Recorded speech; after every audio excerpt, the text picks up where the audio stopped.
In today's video, we're going to talk about the New York Times calling for the destruction of the Constitution. We're going to talk about President Trump forcing Ukrainian President Vladimir Zelensky into a peace deal. And we're going to talk about how the news media consistently loses touch with America. I'm going to give you the stories from the right, the left, and then I'm going to tell you the truth. I mean, we were together almost 3 hours, and it was very extensive, and we agreed on a lot of points. I mean, a lot of points we agreed on. But there's not that much. There's, one or two pretty significant items, but I think they can be reached. Now it's really up to President Zelensky to get it done. And I would also say the European nations, they have to get involved a little bit, but it's up to President Zelensky. What you've been seeing over the last couple of days have been alerts lighting up your phone, probably from Fox News, probably from CNN, probably from whatever other news organization that you follow. The president says this is because it was determined by all that the best way to end the horrific war between Russia and Ukraine is to go directly to a peace agreement, which would end the war, and not a mere ceasefire agreement, which oftentimes do not hold up. And diplomatic situation around Ukraine, and knowing Russia's treachery, we anticipate that in the coming days, the Russian army may try to increase pressure and strikes against Ukrainian positions in order to create more favorable political circumstances for talks with global actors. President Trump has announced Ukrainian President Zelensky is coming to the White House. And the key words aren't ceasefire or truce. The words are peace agreement. Something happened in Alaska that the news media doesn't know about it, and they're pissed off because they can't spin it into keeping you scared. The pundits in New York and D.C. are going to spend the next 72 hours telling you this is about sanctions, diplomatic leverage, or some new secret weapon that we're going to give them. And they will be completely and fundamentally wrong. This is about a peace agreement Donald Trump and Mr. Putin came to, and now Trump is going to deliver it to Ukraine on I wouldn't say a silver platter, because they're going to take it whether they like it or not. They are missing the entire point, the news media, because they refuse to see that the battle was won right here at home in Alaska. When I was in the Navy on a submarine, you had to say it. The most dangerous threat is inside of the hull. Before you can fix any problems outside of that sub or take on any enemy, you need to make sure that your submarine is working and your crew is working together. Let's go back to Jake in Anchorage. Jake? I'm fine. Just give me my show. Show's back. All right, here we go. So let's go now to Senator Schiff, who we have here.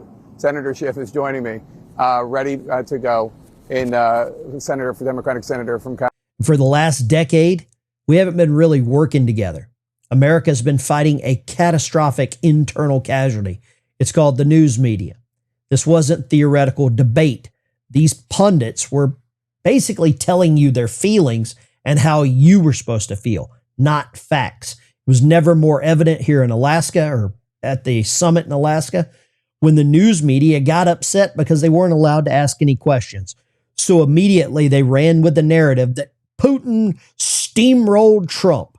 We had major publications and political leaders openly and proudly calling to abolish the Senate. Here's an example with the New York Times. They want to end the Electoral College, pack the Supreme Court. When you can't win, you change the rules. Let's be very damn clear about what that is. This isn't a policy disagreement. This is a political faction, the Democrat Party, taking a sledgehammer to the load-bearing walls of the ship. That's called the Constitution. They weren't trying to steer this. They were trying to scuttle it, and they don't care who gets in the way. And few people will ever truly appreciate how close we came to losing our grasp on America. We wanted to check in on how the political left was doing, and so we went to the New York Times to see how maybe they were grappling with the rest of America's newfound success. How's it going? Well, they have gone fully off the democracy train. There is a piece out Let's put the headline up. Abolish the Senate, End the Electoral College, and Pack the Court. Now, this is really an interview. This is really an interview with an author of a book that basically advocates for the left's version of a new founding of America, getting rid of the Constitution, and creating more democratic ways to create a more democratic future for America. Wait. What do they suggest replacing the Constitution with? their own version. Listen, if you listen to the actual interview, it's actually really boilerplate stuff that they've been talking about for a while. When they say getting rid of the Electoral College, they're talking about shifting to a system of national popular vote, where the interstate compact is made. States adding up to 270 electoral votes would agree to give their electoral votes to whoever wins the national popular vote. If Hillary Clinton had won in 2016, there's no question the Clinton Foundation has received tens of millions of dollars from foreign governments. That includes Saudi Arabia, which gave $14.5 million. Well, the foundation says none of that came while Hillary Clinton was Secretary of State. But you also have Kuwait donating between $5 and $10 million, Oman, the United Arab Emirates, Qatar, all donating between $1 and $5 million over the years. Even the Embassy of Algeria donated $500,000. Is there a common thread? All, of course, are Middle Eastern countries with poor human rights records and poor records when it comes to women's rights. And even with private companies, there's smoke. Monsanto is a U.S.-based global food giant that has been trying to increase its worldwide business in the biotech food industry. It's donated between $1 and $5 million to the Clinton Foundation. And while she was Secretary of State, Secretary Clinton made general statements supporting biotech foods, as the company was asking for government help to open up new markets. What we have learned is that the foundation said it did fail to disclose a funding source while Mrs. Clinton was at the State Department. That donation, the $500,000 from the government of Algeria.